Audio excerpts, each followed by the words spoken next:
Thank you. Thank you all for taking time out of your busy schedule today to watch this webinar. We will now begin part 4, Osaka Metro AdEra's challenge, the forefront of programmatic DOOH. We are pleased to have with us today Mr. Miyamoto, Director of Osaka Metro AdEra. Mr. Miyamoto joined Osaka Metro in 2017 and was in charge of sales and development of train and station media. After that, he was involved in the formulation of management plans and is currently in charge of programmatic advertising sales and development at Osaka Metro AdEra. Mr. Miyamoto, thank you very much for joining us today. My name is Fukunaga of Liveboard. After working for an advertising agency and media company in the Kansai area, I've been working with the media department of Liveboard since 2021. I'm currently working with media companies mainly in the Kansai area on media collaboration. Today, we would like to talk about current efforts and future prospects together with Osaka Metro AdEra, which is actively working on programmatic DOOH.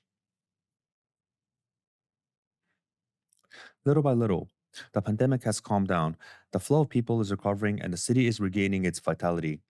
In the Kansai area, redevelopment of Umekita area and the 2025 Osaka Kansai Expo are also in the works, and the city is about to change its appearance.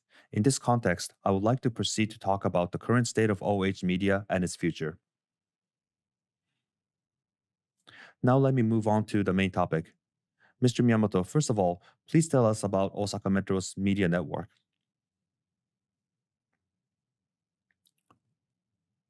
Regarding Osaka Metro AdEra's media network, let us first introduce the profile of Osaka Metro.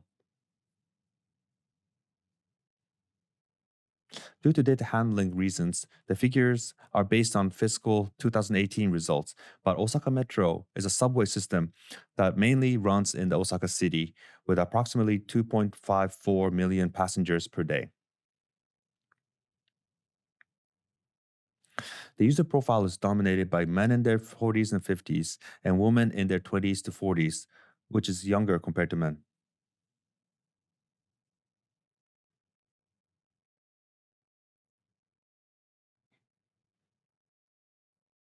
The overall composition is roughly 50-50 split between men and women. The ratio of women is uniquely high for intercity transit service, especially on weekends and holidays. The younger generation, the volume zone for women, rides even more, with 57% of the passengers being women.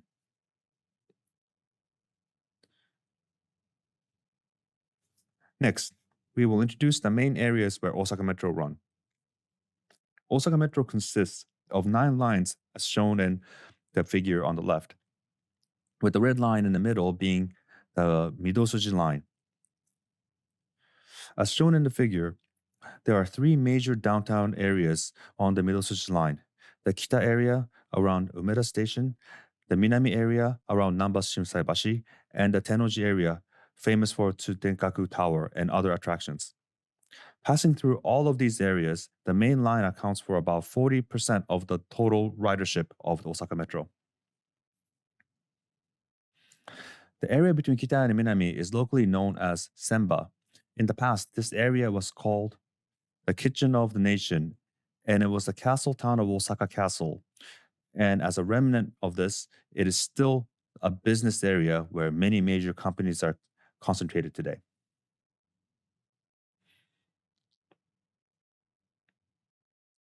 Finally, the artificial island in the Bay Area on the left is the area where the Osaka Kansai Expo will be held in 2025 and is expected to develop into a new major area in Osaka in the future. The right-hand side shows a mapping of the distribution of employees in service industry. If you look at the enlarged map in the lower right-hand corner, you can see that the blue lines are Osaka Metro lines and that Osaka Metro covers the red areas with high employee density. Despite our strength in this area, we lag far behind other companies in the Kansai and Kanto regions in the advertising media business, especially in terms of digital signage installation.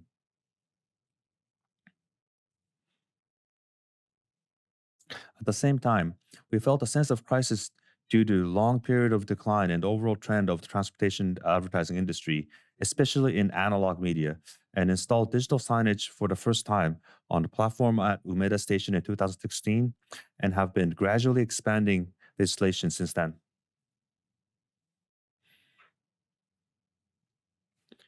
Currently, digital signage accounts for about one quarter of our revenue share, with 1,884 screens installed, of which 404 are station signage screens and 15 stations, as shown on the right, creating a network of locations highlighted in yellow here. Under these circumstances, we decided to collaborate with Liveboard in order to further expand our sales channels. Thank you for talking about Osaka Metro's media network. I will now proceed to talk about the initiatives of Liveboard and AdEra. First, let me explain about Osaka Metro Network Vision.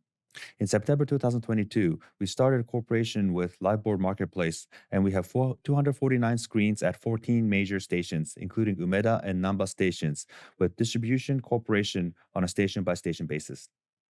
In addition, Liveboard SSB was started at the same time as the start of media collaboration with Osaka Metro Network Vision, and SSB is now being operated by Osaka Metro AdEra.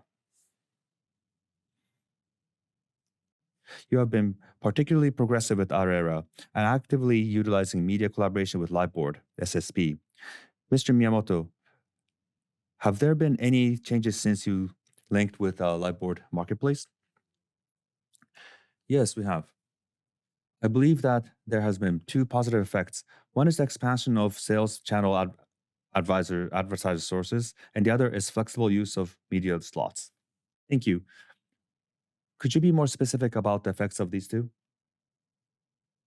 Regarding the expansion of sales channel advertiser sources, as shown in the Liveboard Marketplace, various domestic and overseas DSPs are connected to SSP system operated by Liveboard to distribute advertisements.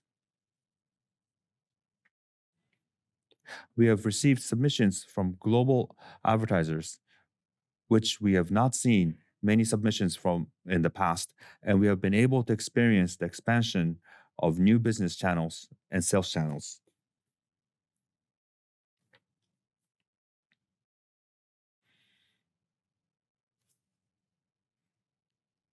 In terms of flexible use of media space, the conventional sales method for DOH has generally been to distribute advertisements using a budget for a set period or ad space. However, with the newly linked Liveboard impression sales, advertisers are able to control the delivery side and time of day according to target behavior they wish to target, and they can allocate budgets to each side. We feel that advertisers are using our ad spaces in a way that is more in line with their needs.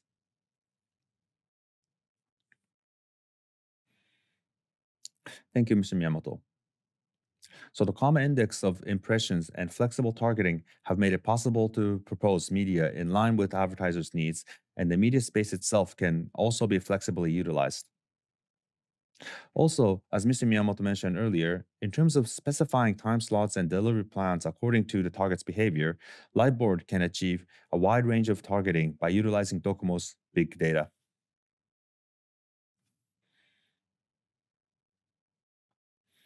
For example, flexible targeting is possible that is appropriate for advertisers' target demographics such as game enthusiasts, frequent visitors to convenience stores, and what smartphones apps they use. In the following section, we will introduce some examples of actual use of Osaka Metro Network Vision. This is an example of an ad being distributed only to screens within a 300-meter radius of each other of a beef bowl chain. The yellow symbols on the map are the stores, and the blue logo is the Osaka Metro Vision Network Vision located within a 300-meter radius of each other. This distributed ads during lunch and dinner times when demand increased.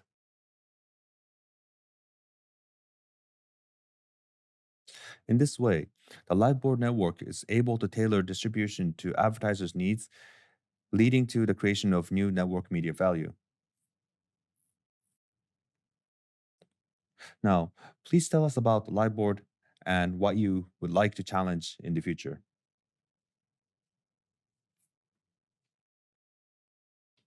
In the future, we hope to add to our existing services and make it possible to deliver advertisements according to outside conditions, such as pollen dispersal, temperature, and weather. I believe that this will lead to even greater possibilities to appeal to people walking outside in a way that is more in tune with their messages. I would like to continue to take on such challenges with Liveboard. Thank you very much. I believe that this is something that is possible only with a Liveboard platform, and we will continue to take on this challenge. We have heard a lot from you, but I would like to conclude by asking you about the future prospects for the Osaka area. How do you think the city will change with the 2025 Osaka Kansai Expo? First, from the perspective of Osaka Metro, we are currently moving forward with plans to extend the line to Umeshima, the venue of the expo, and to build a new station. We believe that this will play a major role as a means of transportation to the venue and will provide significant advertising value to visitors to the expo.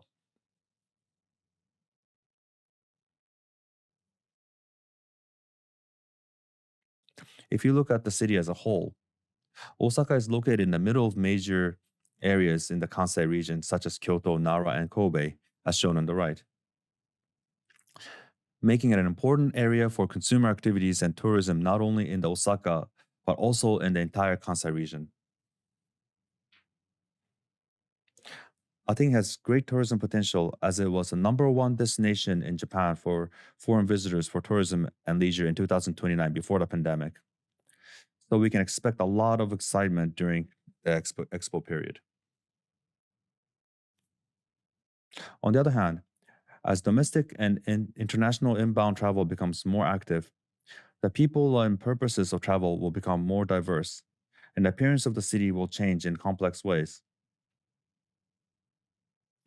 Under such circumstances, I feel that the programmatic DOH system, which can appeal messages in a timely and contextual manner, will become more important. Thank you. As Liveboard, we would like to challenge ourselves to deliver our messages in a timelier manner by using new delivery methods that we have not been able to do so far. Thank you very much for your time today, Mr. Miyamoto. This concludes the fourth part of the conference. Thank you very much for your attendance.